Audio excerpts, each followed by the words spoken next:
ഈ മരവാഴി ഇത് എവിടെ പോയി കിടക്കുന്നു എന്റെ മോയ്?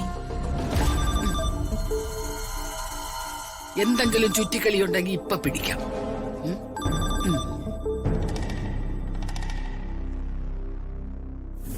എന്താ ജയ ഇത്? യാതൊരു ഉത്തരവാദിത്വം ഇല്ലാത്ത മട്ടി നടക്കുന്നേ.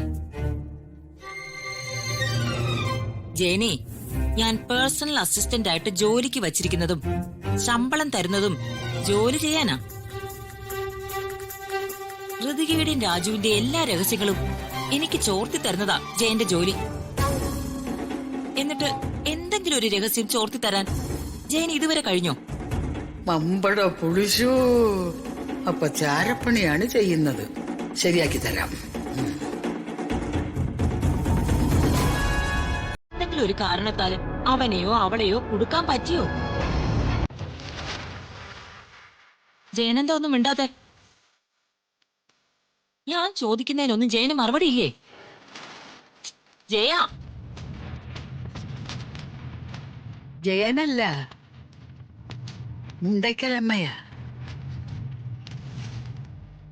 എന്ത് മണ്ടക്കേട്ടമ്മയോ? അയ്യോ, മുണ്ടയ്ക്കൽ ഭഗവതിയൊന്നുമല്ല, കൊച്ചമ്മിണി. മുണ്ടയ്ക്കൽ കൊച്ചമ്മിണി. നിങ്ങളായിരുന്നോ? അല്ല, ഇവിടത്തെ രഹസ്യങ്ങൾ ഞാൻ ചോർത്തി തന്നാ മതിയോ? അല്ല, ഒന്നാം തരോട്ട് ചോർത്തി തരാം. പിന്നെ മാസാമാസം ശമ്പളമായിട്ടൊന്നും വേണ്ട. ഓരോ ചോർത്തലിനും ഓരോ തുക.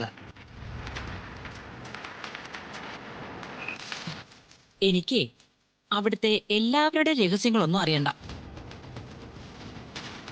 ഋതികയുടെയും രാജുവിന്റെയും മാത്രം അറിഞ്ഞാ മതി. അയ്യോ, അത് ഞാൻ ഏറ്റു. ആ, അവര് രണ്ടും എന്റെ ശത്രുക്കളാ. അപ്പൊ ഞാൻ ഈ ജോലി ആത്മാർത്ഥമായിട്ട് ചെയ്തു തരാം. നല്ല കാര്യം. മുണ്ടയ്ക്കലമ്മയ്ക്ക് ഞാൻ തക്കതായ പ്രതിഫലം തരും. അല്ല, അപ്പം ഇന്ന് മുതൽ ഞാൻ ജോലിയിൽ പ്രവേശിച്ചോട്ടെ?